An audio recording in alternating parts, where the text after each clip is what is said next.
clearly a central bank critic, and he always has a lot to say, and likely has a lot to say about all this rubber band stretching. Marc Faber, author of the Boom and Doom Report. Great to have you here. Well, it's very nice to be in New York, in my great empire. Yeah, because you're coming from Thailand, right? I was just telling yesterday some colleagues of mine at the Barron's Roundtable that if I would say about China what I'm saying about America, they would let me into the country.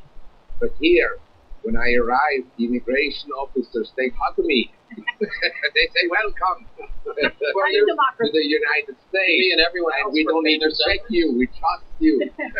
You don't need to go through security. But you said a lot of stuff, and we want to get into some of the new things that you're saying right now. We're just talking about, how far can this rubber band, so to speak, be really stretched? In other words, at what point do we hit the law of diminishing returns? We get a Fed that's been so accommodative.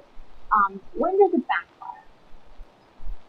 Well, we have to distinguish between the financial economy, the financial sector, and the economy of the well-to-do people that benefit from rising asset prices, from rising prices of wines and paintings and art and bonds and equities and high-end properties in the Hamptons and West 15 here in New York and so forth. And the average person, the typical household, the super-median household, or the working class people. And the Fed's policies have actually led to a lot of problems around the world in the sense that they're not only responsible, but partly responsible that energy prices are where they are. They're up from $10, $12 in 1999 to now around $100 a barrel.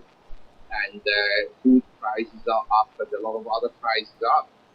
So on your income, energy prices have very little impact because you at Bloomberg, as you young man, you make so much money. But for the poor people, it has an impact. Some people in the lower income groups, they spend, say, 30% of their income on energy, transportation, and so forth, electricity, and gasoline. So the Fed is creating a two-class system? Correct, largely. And the problem is then that you have people like Bill de Blasio, they come in and say, you know what's the problem? All these rich guys. Because of these rich people, you are poor. They take advantage of you. So let's go and tax them. And the IMF has come out with a paper in Europe that essentially the well-to-do people should pay a 10% wealth tax, a one-time wealth tax. But I can assure you, one-time wealth tax, 10%, will become every year's tax eventually. From the point of view of the government, I mean, what low rates in theory should help people who need to borrow or put kids through college. I mean, how do you help the people on the lower end? Well, this is the point I'd like to make. All these professors and academics at the Fed who never really worked in the private sector a single day in their lives and write papers nobody reads and nobody's interested in, why would they want not write about how do you structure an economic system that lifts the standards of living of most people? You can't lift You don't everybody. think we have that, Mark? Well, we had it in the 19th century in the U.S. because we had very small government at the time. The entire government, local, state, federal, was less than 20% of the economy. Now it's like close to 50% of the government. Not spending too much money. The larger the government becomes, the less economic growth you have, and the more crony capitalism and corruptions you have. Because big corporations, and especially the money printers, they're the most powerful people in the world. They control the government. The U.S. Treasury, the Federal Reserve, and the government is one and the same. The Fed, they finance the Treasury. So the government can go to war in Iraq and Afghanistan. Then they finance transfer payments to essentially buy votes so you can get elected. So let me just ask you, because we've done a lot of reporting here on Bitcoin on Bloomberg TV. Yeah. Given what you just said, what do you think of Bitcoin? I prefer physical gold and silver, platinum to Bitcoin. Bitcoin can have a lot of competition. Gold and silver and platinum, they have no competition. They've got Bitcoin. Well, they have Bitcoins, but how do you value a Bitcoin?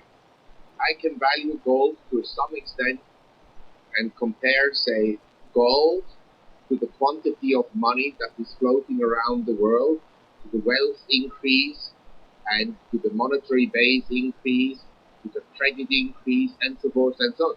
To have a fair, and to the production costs, to have an idea where gold should be. I'm not sure, because prices overshoot. How do you value Netflix? Is it overpriced or underpriced? Is Tesla overpriced, underpriced?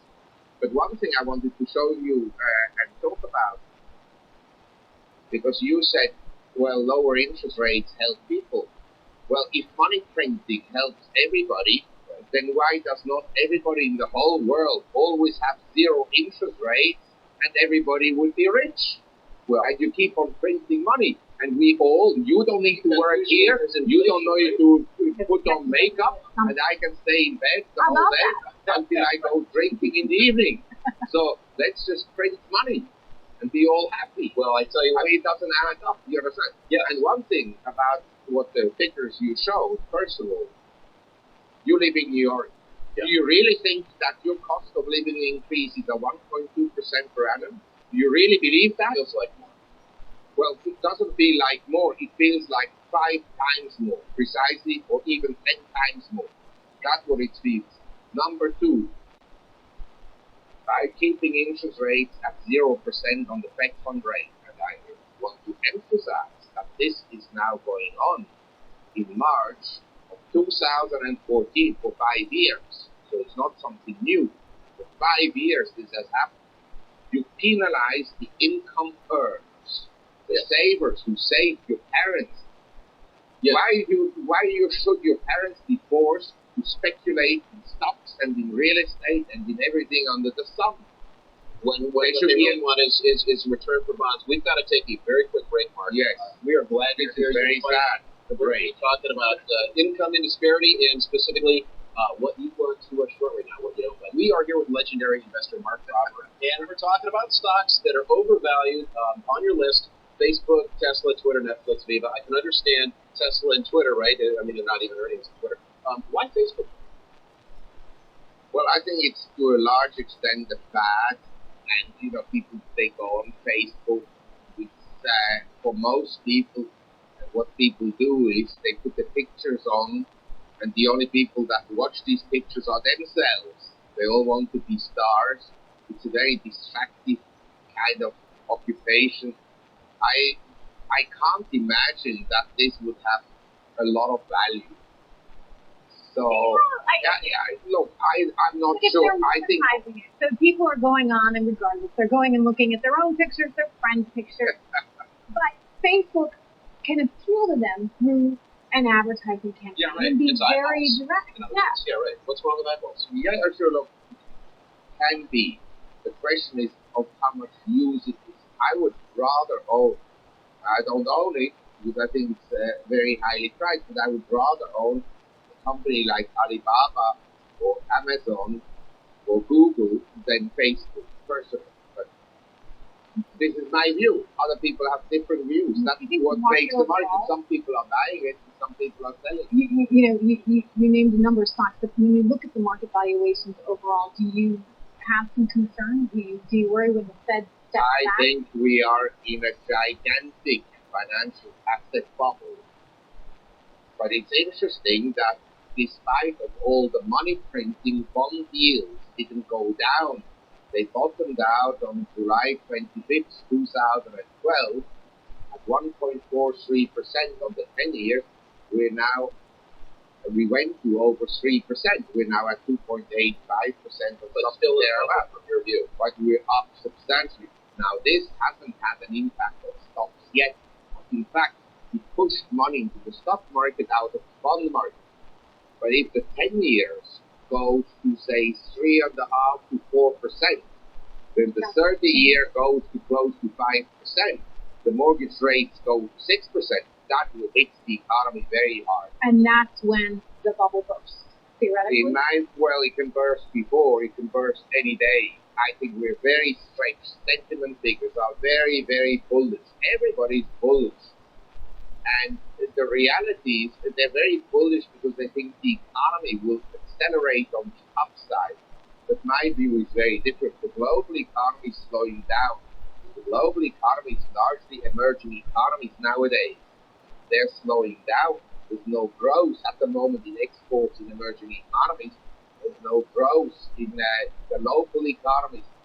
So I feel that the valuations are high. The corporate profits have been boosted largely because of fall in interest rates. That is one of the reasons why you are long gold. Marc Faber, I wish we could keep this going. Yes, I wish so. Well, it's my pleasure. Thank you very much.